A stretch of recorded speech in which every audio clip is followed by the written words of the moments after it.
Gestational diabetes. Hearing those two words during pregnancy can feel, well, a little overwhelming, right? But here's the good news. It's one of the most common and totally manageable things you can encounter.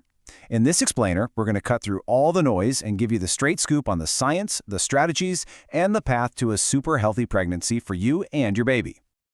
So let's start with the biggest question of all. Why? Why does being pregnant suddenly flip a switch and change how your body handles sugar? It's a pretty fascinating biological story. And honestly, understanding this one thing is the key to everything else we're going to talk about.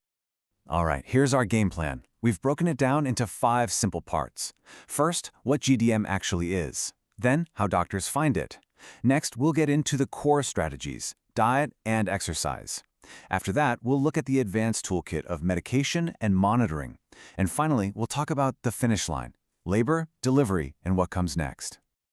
Okay, let's dive into part 1. We're calling this a common pregnancy challenge for a reason. So let's define what gestational diabetes really is and get into the science of why it happens in the first place.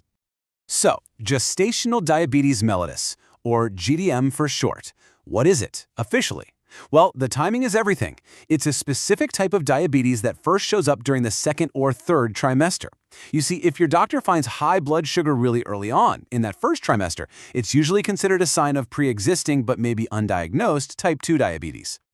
Okay, so here's the core of what's going on.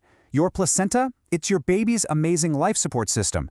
But at the same time, it's pumping out all these hormones that basically make your own insulin less effective. This is called insulin resistance. So your pancreas has to work overtime, cranking out up to 50% more insulin just to keep your blood sugar in check.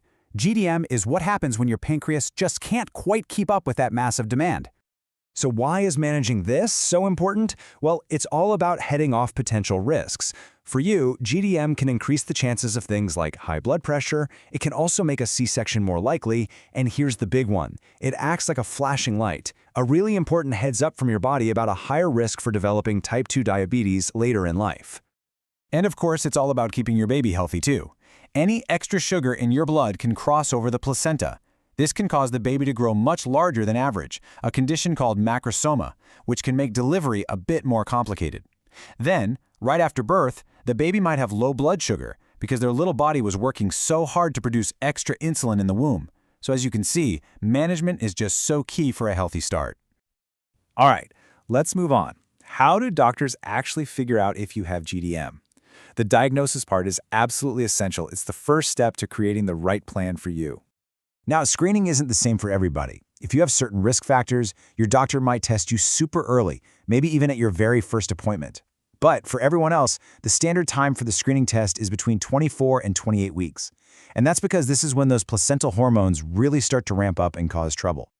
You know, for a long time, there was a lot of debate about what blood sugar levels were really a problem during pregnancy.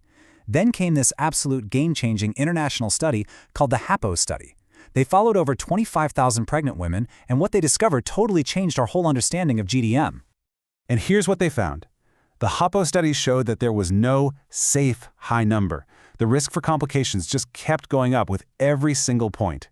That's why the standards were lowered to what you see here. And this is the key takeaway. You only need one of these numbers to be over the threshold to get a diagnosis. This approach is way more sensitive, and that's a good thing. It means we can identify and help more women have healthier pregnancies. So, you have a diagnosis. Now what? What's the first line of defense? Well, for the vast majority of women, it's not about jumping straight to medication. It's about 2 incredibly powerful tools you already have: diet and exercise.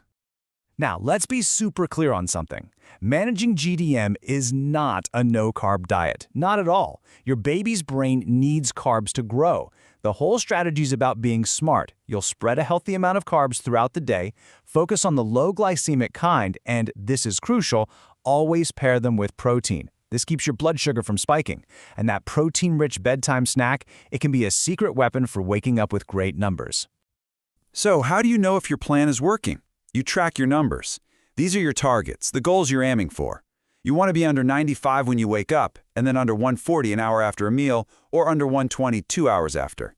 Hitting these numbers is the whole point of the diet and exercise plan. And the other half of this powerful combo is movement. Exercise is kind of magic. It helps your body become more sensitive to insulin, so it can use sugar more efficiently. And we're not talking about anything crazy here. The goal is a super achievable 150 minutes a week of things like a brisk walk, swimming, or maybe a stationary bike. But what happens if you're doing everything right with your food and exercise, but your numbers are still a little stubborn? That is totally okay, and it's exactly why we have an advanced toolkit. So let's get into the next level: monitoring technology and medication. To really manage this well, you need data. And I absolutely love this analogy. A traditional finger prick test is like taking a single snapshot of your blood sugar. It tells you what's happening in that one instant. But a continuous glucose monitor, or CGM, is like watching the entire movie. You see the trends, the patterns, the whole story, 24/7. So, how good is the data from that movie? Well, this number here is called a MARD score, and it's basically a grade for accuracy. Anything under 10% is considered clinically excellent. So this tells you that modern CGMs are incredibly reliable. You and your doctor get data you can really trust to make the best decisions. If medication becomes necessary, there are two main options your doctor will probably talk about. On one hand, you have metformin. It's an oral pill, which is really convenient. On the other hand, there's insulin, which is an injection and has been the gold standard for decades. The biggest difference between them, and it's an important one, is that insulin does not cross the placenta while metformin does. And that brings us to our final section. We're at the finish line. Let's talk about labor, delivery, and what this whole experience means for your health long after your baby is in your arms. This part is actually pretty amazing. The change after you give birth is almost instant. The moment the placenta, the source of all those pesky hormones, is delivered, your body's need for extra insulin just plummets. Any medication is stopped, your blood sugar is monitored for a day or so, and for most women, everything just goes right back to normal.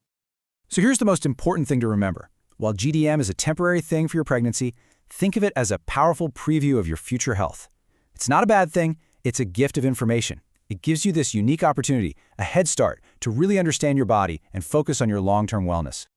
And that leads us to our final thought. Gestational diabetes usually just vanishes the moment your baby is born, but it leaves behind a really important question for you to consider. Was it just a temporary challenge of pregnancy, or was it a powerful early warning sign and a unique opportunity to take charge of your health for years to come?